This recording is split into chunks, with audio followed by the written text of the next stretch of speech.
Hello दोस्तों, I am नवीन और इस वीडियो में मैं करने वाला हूँ क्लास 10th का क्वेश्चन जो कि मैंने ट्रायंगल चैप्टर से लिया है। तो चलिए शुरू करते हैं। तो देखिए समय में दिया है in figure P S is the bisector of angle Q P R of triangle P Q R, prove that Q S upon में S R equal to P Q upon में पी आर। तो देखिए समय में बताया है P S is the bisector of angle Q P R. तो यहाँ पर क्यू पी आर यानी कि एंगल पी का बाइसेक्टर है पी एस। अगर पी एस बाइसेक्टर है एंगल पी का तो हम ये कह सकते हैं कि यहाँ पर ये दोनों एंगल जो है एक दूसरे के बराबर होंगे। तो फिलहाल मैं अभी इसको एंगल 1 मान लेता हूँ और इसको एंगल 2 मान लेता हूँ। ये मैंने रफली फिगर बनाई है तो अभी इक्वल नहीं रख रहे हैं, ये मान के चलना है अपने कि ये दोनों एंगल एक दूसरे के इक्वल हैं और हमें यहाँ पर प्रूव करना है इसे। तो इस सम को सॉल्व करने के लिए मुझे यहाँ पर कंस्ट्रक्शन करनी होगी। तो मैं पहले कंस्ट्रक्शन कर लेता हूँ। देखिए मैंने यहाँ पर एक लाइन पैरेलल खींची है जो कि पी एस के पैरेलल है और इसको मैं यहाँ नाम देता हूँ टी। तो यानी कि मैं यहाँ कह सकता हूँ कि यहाँ पर टी आर पैरेलल है पी एस के। यहाँ सबसे पहले मैं यहाँ लिखूंगा कि मैंने ड्रॉ किया है कि टी आर पैरेलल है यहाँ पी एस के। और यहाँ से अगर हम देखें तो क्यू पी को अगर हम आगे प्रोड्यूस करते हैं तो ये टी पर जाकर मीट करती है। तो इसे भी मैं लिख लेता हूँ meeting Q P at T. और देखिए आगे मैंने यहाँ लिख लिया है कि क्यू पी को अगर हम आगे प्रोड्यूस करते हैं तो ये टी पॉइंट पे मीट करती है। देखिए जब हमने यहाँ पर इसको पैरेलल बनाया टी आर को पी एस के तो यहाँ पर एक एंगल बना है। तो इस एंगल को मैं 3 मान लेता हूँ और यहाँ पर जो एंगल बना है इसको मैं एंगल 4 मान लेता हूँ। अब अगर हम ध्यान से देखें तो देखिए यहाँ पर टी आर और पी एस पैरेलल है तो यहाँ पर क्यू टी जो है वो ट्रांसवर्सल लाइन होगी। देखिए मैं इसको रफली बना के दिखाता हूँ। तो यहाँ पर ये ट्रांसवर्सल लाइन होगी हमारी इस समय क्यू टी। इसको मेंशन भी कर देता हूँ कि ये पी और एस है, यहाँ पर ये टी और आर है। तो इस तरह से यहाँ पर ये वाला एंगल इस एंगल के बराबर होगा, इसे हम बोलेंगे कॉरस्पॉन्डिंग एंगल। तो अगर हम यहाँ फिगर में देखें तो ये हमारा एंगल 1 है और ऊपर वाला देखें तो यहाँ एंगल ये 4 है। इसलिए अब मैं यहाँ लिख लेता हूँ कि अब मैं यहाँ कह सकता हूँ कि नाउ एंगल 1 यहाँ एंगल 4 के इक्वल होगा और ब्रैकेट में कॉरस्पॉन्डिंग एंगल। उसके बाद अगर हम यहाँ देखें तो देखिए अगर पी एस और टी आर ये दोनों एक दूसरे के पैरेलल हैं तो यहाँ पर अगर हम देखें तो पी आर जो है यहाँ ट्रांसवर्सल लाइन होगी। इसको फिर से मेंशन कर देता हूँ, ये पी है, एस है, यहाँ टी है और ये आर है। तो यहाँ पर ये वाला एंगल जो है इस एंगल के बराबर होगा, इसे हम बोलते हैं ऑल्टरनेट इंटीरियर एंगल।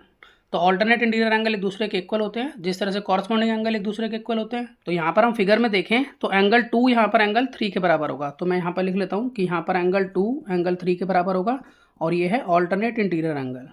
और इसके अलावा हमें ये भी मालूम है कि यहाँ पर पी एस जो है वो एंगल पी का बाइसेक्टर है।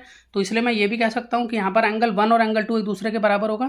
तो यहाँ पर लिख लेता हूँ कि एंगल 1 एंगल 2 के बराबर होगा क्योंकि यहाँ पर P S is bisector of angle P.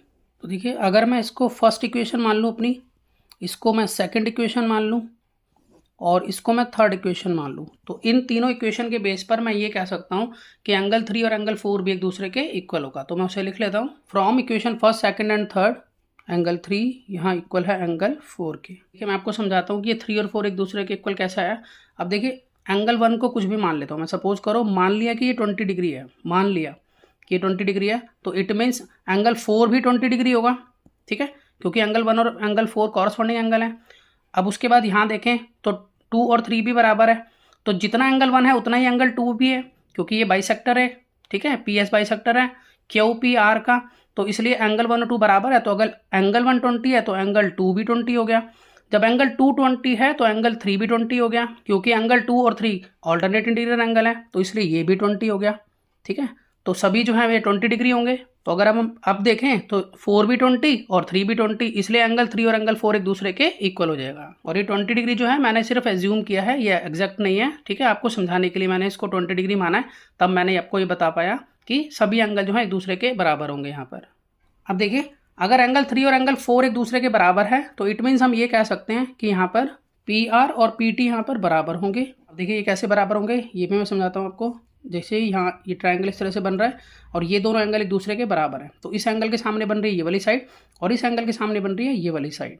तो हम यहाँ कह सकते हैं कि side opposite to equal angles are equal. यहाँ पर ये हमारा 3 था और ये 4 था, 3 और 4 एक दूसरे के इक्वल है तो इसलिए ये दोनों साइडें भी बराबर होंगी। इसमें कि ये P है और ये है T, ये है R। तो यहाँ पर पी आर और पी टी एक दूसरे के बराबर होंगे। अब इसको आगे बढ़ाते हैं क्वेश्चन को। देखिए यहाँ पर अब देखिए ऊपर वाली फिगर को मैं दोबारा से रफली ड्रॉ यहाँ कर लेता हूँ। देखिए ड्रॉ करने के बाद मतलब कंस्ट्रक्शन करने के बाद इस तरह से हमारी फिगर बनी थी। अगर हम यहाँ पर देखें कि in triangle Q T R में देखें अगर हम तो हम यहाँ देख पा रहे हैं कि पी एस टी आर के पैरेलल है, तो मैं यहाँ लिख लेता हूँ पी एस पैरेलल है यहाँ टी आर के। तो यहाँ बीपीटी थ्योरम के अकॉर्डिंग हम यहाँ कह सकते हैं कि अगर पी एस टी आर के यहाँ पैरेलल है तो यहाँ पर साइड का प्रपोर्शन इक्वल होगा। तो यानी कि मैं कह सकता हूँ यहाँ पर कि क्यू एस अपॉन में S are, Q P upon में पी टी, हम इसको लिख सकते हैं इस तरह से। तो मैं यहाँ पे इसको लिख लेता हूँ कि पहले क्यू एस अपॉन में एस आर इक्वल होगा क्यू पी अपॉन में पी टी के। हम इसका रीजन लिखेंगे बाय बीपीटी थ्योरम। अब देखिए अगर हम क्वेश्चन में देखें तो हमें यहाँ पर प्रूव करना था क्यू एस अपॉन में S R equal to P Q upon में पी आर। तो यहाँ पर अगर हम देखें तो क्यू एस अपॉन में एस आर ये तो ठीक है, पी क्यू या क्यू पी एक ही बात होती है, ये भी ठीक है, लेकिन यहाँ पर पी आर है, ठीक है, तो हमें यहाँ पर पी आर लेकर आना है। तो अगर हम यहाँ देखें पी आर पी टी के इक्वल है, यहाँ पर पी टी है, तो पी टी की जगह पर मैं यहाँ पर क्यू पी आर को लिख सकता हूँ। मैं इसको रीराइट कर लेता हूँ कि क्यू एस अपॉन में एस आर इक्वल होगा क्यू पी अपॉन में पी टी की जगह पर मैं पी आर लिखूँगा, क्योंकि दोनों एक दूसरे के इक्वल हैं। तो इस तरह से मेरा ये प्रूव हो जाता है। तो मैं आशा करता हूँ कि आपको सम समझ में आया होगा। इसी तरह के बहुत से सम क्लास 10th के लिए पहले से अपलोड है, आप उन्हें देख सकते हैं। तो मिलते हैं नेक्स्ट वीडियो में और नए सम के साथ, तब तक के लिए गुड बाय।